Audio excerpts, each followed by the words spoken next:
walks down Lover's Lane. All right, folks, we're back on the K-Zone Morning Commute. It's the K-Zone, 105.3 FM and AM 1280 WPKZ. My name is Noah Hatton.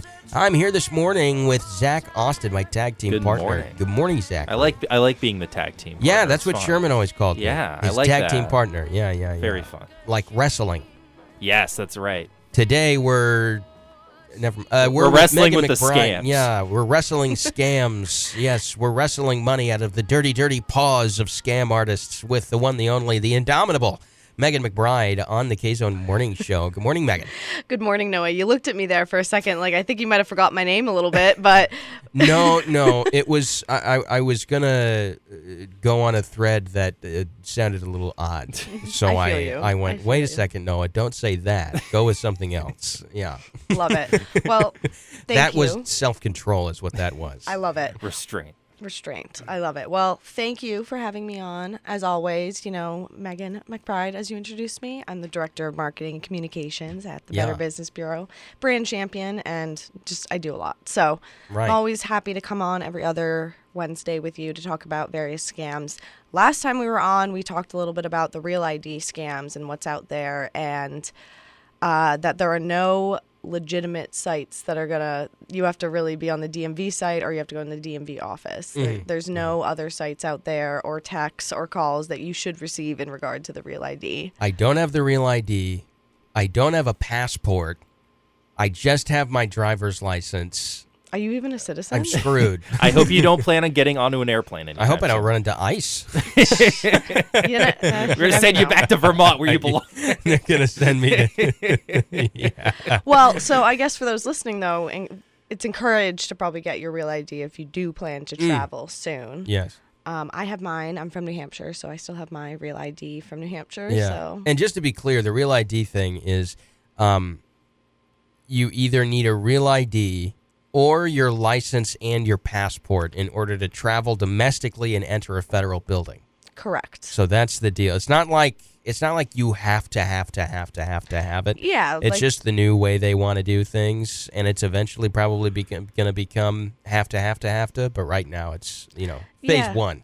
Yeah, and I think it's supposed to just be, a safety thing, and kind of getting into that here. The BBB always is trying to find ways to protect our peeps, to protect our people, because there's a lot of scams. And today I wanted to talk a little bit about the healthcare scams that are out there, especially ones that are hitting vulnerable populations like the older adults and the elder community. One of BBB's missions is on the consumer side. We have the Consumer Education Foundation, and with that we are constantly trying to plan various scam presentations to notify the public. And I would say the majority of the demographic audience that goes to these events are the older adults, because a lot of these people, they don't have the same online skills that we do. They grew up in a different generation. So it's important for us as grandkids, kids, friends to kind of protect these older populations. So, Us as native technologists. Exactly.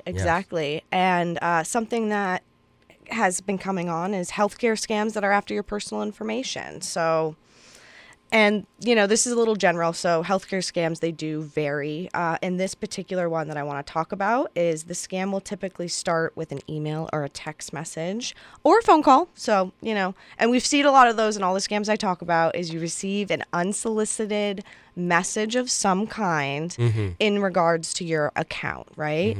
And in this most recent version, the quote-unquote agent requires a customer to answer a survey before receiving a new healthcare card. In one common version, so sorry, I have my nails on today. The agent tells you that he or she needs to update account information to send a new medical card. In another version, the scammer asks you for an account number in exchange for free equipment or services. Now, I do believe, and I don't know how it works, there are services out there that provide medical equipment for people, and there are scams out there in regards to that where people try to charge you, where I believe, and at least in the state of Mass, a lot of the equipment you can get, if not for free, at a very cheap price because of what you're using it for. So this is just another example of someone trying to call and get your personal information. Sure, you didn't give your credit card over the phone to get this new medical ID card, right? But they have all of your information now, your name, your email, your phone, if they ask for your social security card. And those are things they might need to ask in the reality if you ever do need a real medical ID card, but you're not talking to the right person. And that's where they get you, and that's where it's scary. So how do we avoid things like this? Never trust a name or a number. So con artists using the official sounding names or masks. It's spoofing. Is that a RuPaul quote? My God. Never. Never trust a name or a number. It should be. It should be the new, it has to be our new BBB thing. Yeah. We want to offer trust in the marketplace, but in order to gain trust, we need to go in with a little bit of a skeptic eye, you know? Mm-hmm. So hang up that phone and go to the official website. Girlfriend. Yeah. Let's snap. We're ready. We're ready. Never actually share that personal identifiable information. Yeah. So honestly, like when somebody calls you, question them. Why are you calling? What's your customer ID number? Where do you work? Whenever, even if it's just someone trying to sell something, honestly, I really give them a hard time. You have to. When they call here, I go, do you already do business with us? Well, then you should have our business email, and that's the best way to reach us. Do you have Exactly. Like, there's so many things. I mean, I get it in the moment, and I think where these scammers really get you, it's that fear tactic, right? Yeah, In the moment, you're terrified. But places like your insurance company, your medical company, the DMV, government agencies, they're not going to call, the IRS, they're not going to call and threaten you and start, like, saying if you don't do this, you're going to lose this. They're never going to do that. You're going to get an official letter. And sometimes with these services, for example, if you got a medical ID in the past, how did you do it last time? Did you go to the building? Did you have a phone number that you called? Like, verify those things, So it's just important to be mindful of that. So, and exactly like what we were saying about the Real ID, guard your government issued numbers. I think the government is trying to I'm hoping the Real ID is going to help crack down on some of these scams because of how legitimate your ID is with the Real ID. So, safeguard your information and know the signs. So, Megan MacBride, she is the Director of Marketing and Communications at the Better Business Bureau of Central New England. It is 8:19. We're going to take a quick break. All right, folks, we're back on the radio on the K-Zone. It's 105.3 FM and AM 1280 WPKC. My name is Noah Hatton. I'm here this morning with my tag team partner, Zach Austin, on the radio. Good morning. Good morning, good morning. And we're also here with Megan MacBride. She's the Director of Marketing and Communications for the Better Business Bureau of Central New England. Good morning, Megan. Good morning, Noah. And brand champion. And brand champion. And that is a legit title, yeah. By the way. I'm not just saying that. Every BBB has to have a brand champion. And it's really important, if you're a business owner, to stay compliant with your brand. And, that's how you run your business, right? So absolutely. So we were talking about scams before we took a break. Where were we at, Megan? Yeah, so we talked a little bit about the general medical ID scams. Now I want to talk more about how Social Security recipients can stay alert of scams and the cost of living rising, which we know is happening. So every year we know that the Social Security Administration, they approve the cost of living adjustment, and this year it's increased by 2.5% in 2025. So if you know somebody, I know the three of us, we are too early in our careers to collect our Social Security benefits yet. Got probably like 50 years left. Knowing me, I'm probably never going to retire. But there's another, scam. So this is probably another one of those things where we talked about the medical general scams. This is kind of similar where in the Social Security front, scammers will contact you once again by phone, text, or email. And this quote-unquote Social Security representative claims that you must apply for your cost of living increase. And they might ask you to visit a website, send information via text or email, or speak with them on the phone to get said benefits. And the scammer will ask you to verify your identity by sharing your personal details, such as full name, address, and or Social Security number. And they may even ask you for your bank account information, Yikes. claiming that the representative will deposit the extra money directly into your account. Lies. Absolute tomfoolery. Yes. Just baffling. Yes. But unfortunately, this is something, the older generation, they may not know because they right. Well, they came from an era where America was really a high trust society. Exactly. And people, there was less villainy out there, I think, and there was also less access to people with such immediacy.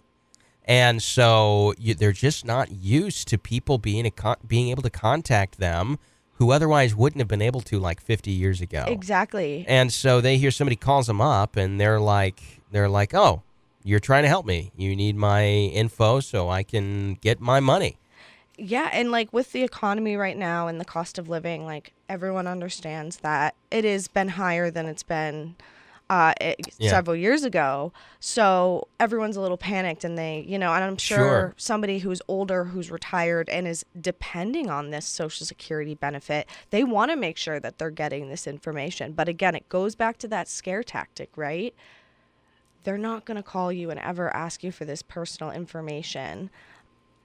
And they're the government. They already have it. They have it. They know. You'll get a letter. So they know what color your underwear is. Yeah, I mean, they're the government. They know what's going on. So question is, how do we avoid this scam? So similar like that, like last time. So remember that the Social Security Administration is automatic. You never need to do anything to receive or increase your benefits. If someone tells you otherwise, you're likely dealing with a scammer.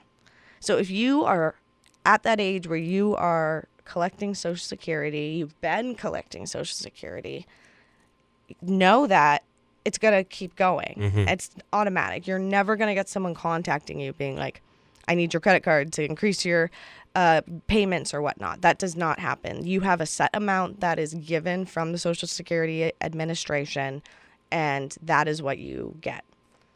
Know how the Social Security Social Security Administration communicates. I mean, that's really important. According to their website, Social Security employees do contact the public by telephone for business purposes. If there is a problem with your Social Security number or record, we will typically mail you a letter.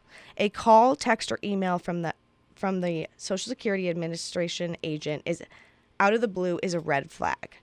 So with that, you know that you'll most likely either get a phone call or a letter in the mail. And, you might be asking, how do I know on the phone if this person is actually a Social Security representative?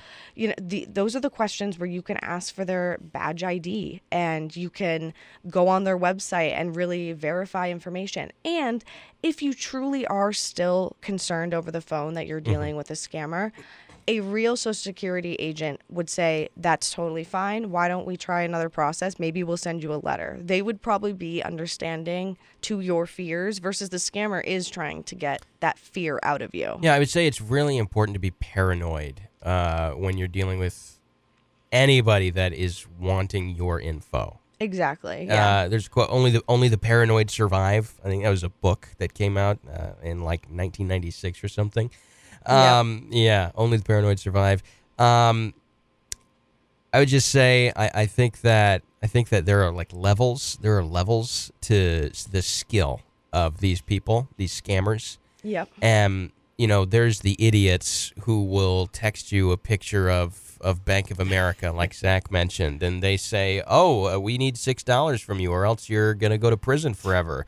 And those people are not very sophisticated. They're right. just blasting out text messages to hundreds of thousands of people so that they can try to reel in a few fish. And exactly, it's the power of the numbers. They send it to like thousands. Right. But then there are people who are pretty sophisticated with the way they engage with you, and they're very casual, and they're very good at it, and you don't even realize that something odd is happening. They just call you. They say, "Hey, my name is Noah Hatton. I'm with Discovery Resource Center, and I just wanted to check some info with you. I got a ding in my system." And, some of these folks are pretty serious about what they do. It's their job. Yes, absolutely. And that's why it's like when everyone has a hold on their own life, right? So your bank, you know your mortgage, you know all these things, and you probably know how these people typically contact you. So rely on that. If you suddenly start receiving random texts from your mortgage lender that used to always send you an official letter in the mail, you're most likely dealing with a scammer. So yeah, play that paranoid card, but don't be like super over paranoid that you can't enjoy life, because that's also not the point. And also just reeling back to this Social Security Administration specifically, they will never really threaten you on the phone or anything. So like when we talked about, they'll either call you or send you a letter. And if you're paranoid on the phone with your Social Security rep and you're worried it's a scam, you know, the red flags there is they will never threaten you. They'll never suspend your Social Security number or demand payment from you on the phone. Those are things that the real Social Security Administration would never do. So if you see tactics like that, again, out of normal routine, that's something that is probably a red flag.